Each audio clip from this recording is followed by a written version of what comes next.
कांग्रेस में चेहरे बदले होंगे, लेकिन उसका चरित्र, उसके हाव भाव आज भी वही हैं जो 1975 में एक बर्बर चेहरा उस समय में कांग्रेस पार्टी का देखने को मिला था। ये लोकतंत्र की दुहाई देते हैं, लेकिन भारत के बाहर जाकर के भारत के लोकतंत्र को कटघरे में खड़ा करते हैं। कांग्रेस आज भी उसी रास्ते पर चल रही है और उसी का परिणाम है। जहां भी कांग्रेस नेतृत्व की सरकारें हैं, उनका रवैया, उनकी कार्यप्रणाली, उनके द्वारा किए जाने वाले कृत्य इस बात के उदाहरण प्रस्तुत करते हैं। आज के दिन ही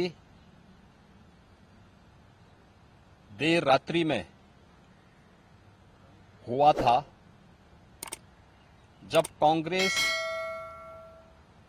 की तत्कालीन सरकार ने भारत के संविधान का गला घोंटते हुए लोकतंत्र को पूरी तरह समाप्त करने की साजिश रची थी।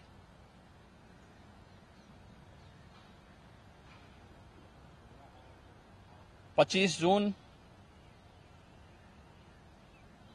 1975 रात के अंधेरे में श्रीमती इंदिरा गांधी जी के नेतृत्व में कांग्रेस की सरकार ने कैसे भारत के लोकतंत्र को नष्ट करने का प्रयास किया था। उस समय के सभी विपक्षी दलों के नेताओं को, उसमें से अटल बिहारी वाजपेयी जी, से मोरारजी देसाई जी, श्री जयप्रकाश नारायण जी, श्री लाल कृष्ण आडवाणी जी और विपक्ष के सभी नेताओं को बंद करके लोकतंत्र के गले को पूरी तरह घोंटने का प्रयास किया था। आज जब 50 वर्ष के उपरांत हम इमरजेंसी की उन यादों को स्मरण करते हैं, तो स्वाभाविक रूप से कांग्रेस में चेहरे बदले होंगे, लेकिन उसका चरित्र, उसके हाव भाव आज भी वही हैं जो 1975 में एक बर्बर चेहरा उस समय में कांग्रेस पार्टी का देखने को मिला था। कैसे उन्होंने संविधान की मूल आत्मा कही जाने वाली प्रियम्बल में संशोधन करके उसकी आत्मा को नष्ट करने का प्रयास किया था। कैसे कांग्रेस ने उस समय देश के नागरिकों के मौलिक अधिकारों को पूरी तरह प्रतिबंधित कर दिया था। कैसे न्यायालय के अधिकारों को कांग्रेस पार्टी ने उस समय में बंधक बना के रख दिया था। और आज भी कांग्रेस पार्टी में भले ही नेतृत्व बदला हो, लेकिन उसका चेहरा बदला हो, लेकिन चरित्र तो उसका आज भी वही है। ये लोकतंत्र की दुहाई देते हैं, लेकिन भारत के बाहर जाकर के भारत के लोकतंत्र को कटघरे में खड़ा करते हैं। भारत की चुनाव प्रणाली पर प्रश्न चिन्ह खड़ा करते हैं। भारत के बाहर जाकर के भारत को और इसके लोकतंत्र को कोसते हैं। भारत के अंदर हर चुनाव की प्रक्रिया में बाधा पैदा करके ईवीएम पर अपने अकर्मण्यता का दोष थोपने का प्रयास करते हैं। एक तरफ कांग्रेस का यह तानाशाहीपूर्ण रवैया, जिसने आज से नहीं या 1975 में ही नहीं, आजादी के तत्काल बाद संविधान अंगीकार करने के मात्र 2 वर्ष के अंदर ही देश के संविधान में संशोधन करके धारा 370 को उसमें जबरन डाल करके देश के अंदर देश की अखंडता को चुनौती देने वाली धारा 370 को डालने का प्रयास किया था। इसके उपरांत भी समय समय पर कभी मीडिया पे को प्रतिबंधित करके, कभी अन्य तरीके से प्रत्यक्ष और अप्रत्यक्ष रूप से लोकतंत्र के सभी स्तंभों को कमजोर करने का प्रयास किया था। 1975, 25 जनवरी 1975 उसकी पराकाष्ठा के रूप में इस देश ने और दुनिया ने देखा था। 1975 की इमरजेंसी की घटना की 50 वर्ष पूरे हो रहे हैं। 1975 में देश के लोकतंत्र को बचाने के लिए,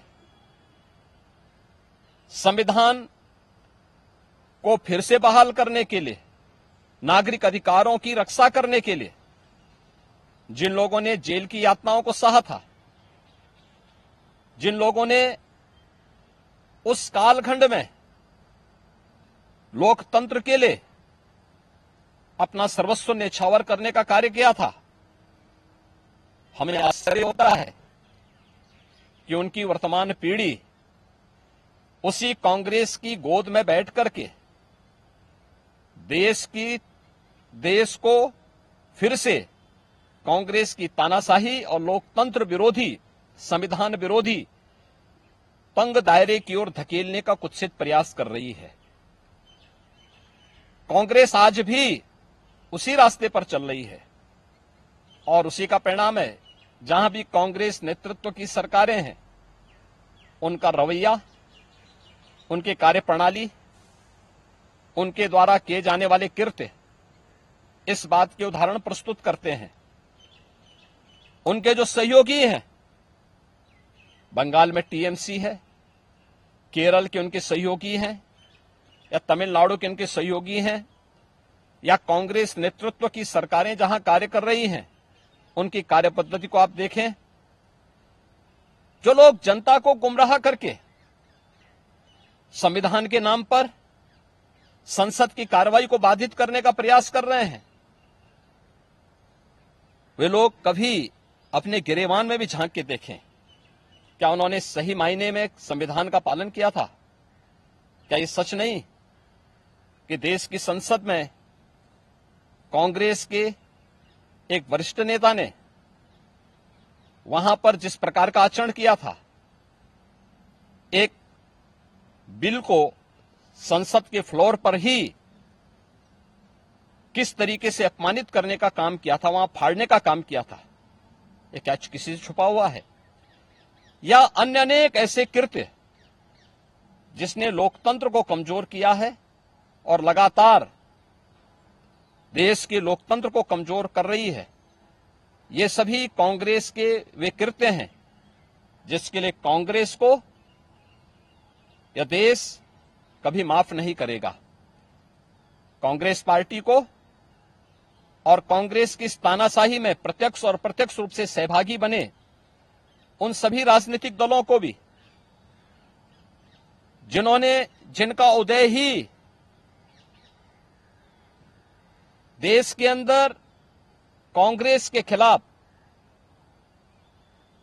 लोकतंत्र को बचाने के लिए हुआ था, आज वे कांग्रेस की गोदी में बैठ करके जिस तरीके का आचरण कर रहे हैं, यह देश और इस देश की जनता उसे किसी भी स्थिति में स्वीकार नहीं करेगी।